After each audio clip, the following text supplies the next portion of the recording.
Well, the funny thing is, I am very jealous of your mobility. Every day, girl. I absolutely love how you've embraced that part of your own journey. And as I always say, when you put that much into it, a lot gets taken out. So let's put it back in with something delicious. As winter approaches and the days grow colder, it's the perfect time to start weaving those warmer, more nourishing ingredients into our meals, because our bodies actually demand it.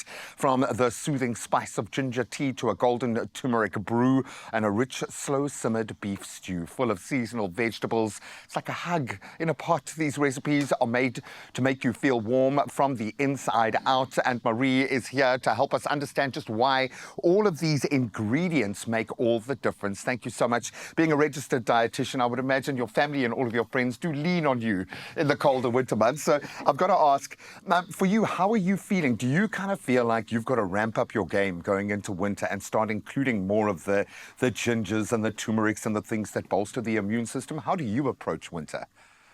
Well, I suppose our biggest thing when we approach winter is to try and stay warm. So things warming meals that can help keep us warm.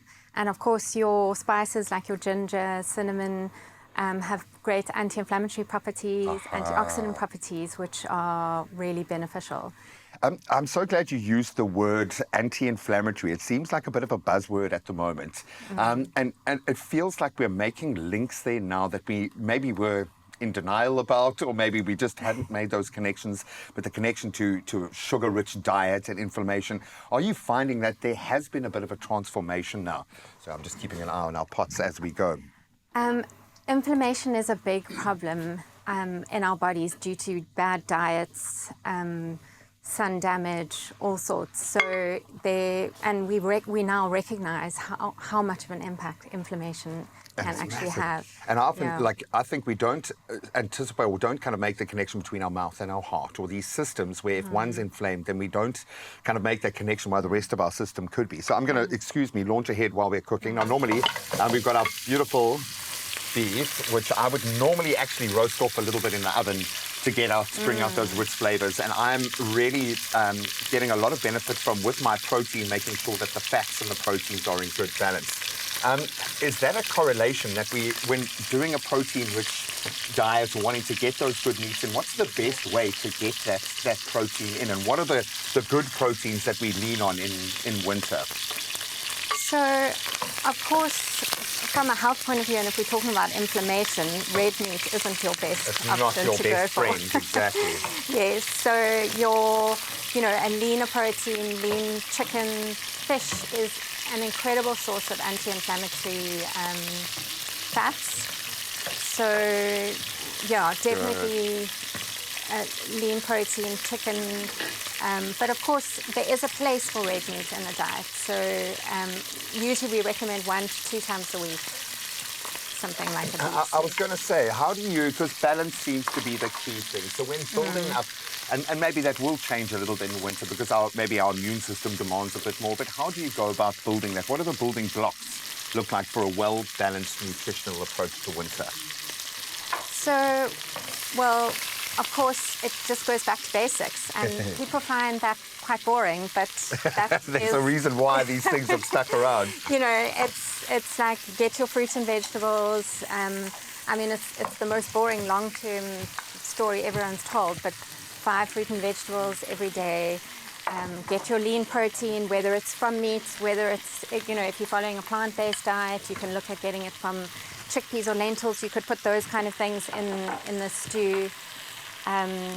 Egg, dairy, those are all other sources of protein, so you can make sure you're getting your protein every day. Eggs, bless eggs, because it's the one thing. I'm a parent to 2 young kids, and eggs I can dress up in a million different ways, so it's always there. And they're quick and easy to cook as well. Exactly, and thankfully I've learned the lesson. Well, I haven't actually, because I still spend 2 hours cooking for my kids with zero appreciation, but I figure it's creating a food culture within our house, because I want them to enjoy cooking as much as they enjoy eating. And that being said, what's gone into our pot here, we've braised our big chunks of beef with lots of beautiful fat on. We've got our potatoes, we've got some butternut, peas, a little bit of onion finely chopped in there, just building up our base.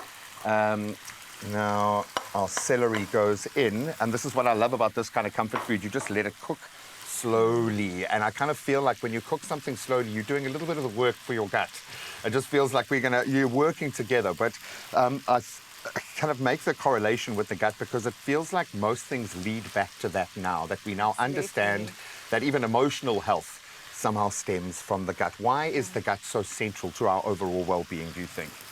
So what they've actually found, which is really interesting, is that the gut bacteria, when you're eating a healthy diet, when you're providing your body with antioxidants, fiber, properties like that, it actually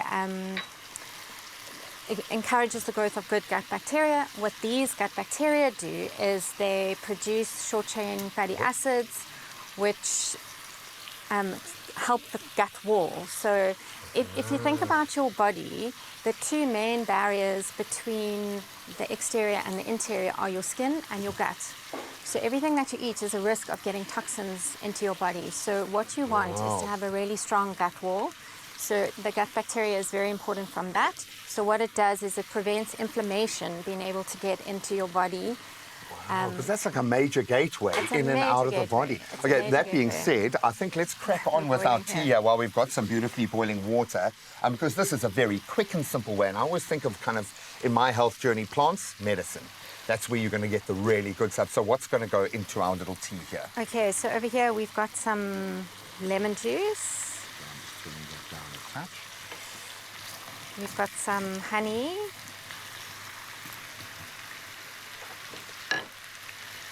Oh, and honey, I mean, clearly they did a good sell on me when I was younger or at my formative years or whatever, but I kind of see honey as being one of those superfoods that has a little bit of everything. It's good sugar if you're going to introduce a kind of sugar into your space, but it's the antimicrobial, antibacterial. It seems to be just one of those magic ingredients. So honey does have, it is sugar, so you can't use it in excessive amounts. Exactly, So balance. it's balance.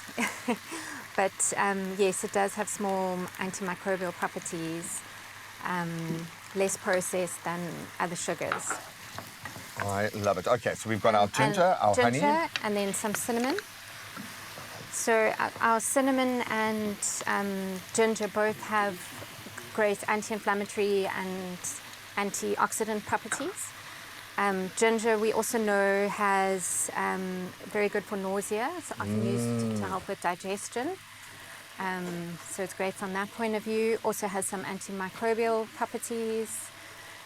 Cinnamon we know has also got helps to lower blood sugar levels in the body. And this is all stuff we've probably got in our pantry as we speak right now. It's stuff that you can lean on every winter, because I hate the notion of over-medicating before you've gotten sick. Like, build up, be preventative. I'm so sorry if every person that stops you today now asks you for advice going into winter, but it does help so much to have those building blocks for that balance, as Maria said, to approach winter. And yes, we might lean into more of the comfort food, the hearty food. It doesn't mean leaning into overindulgence.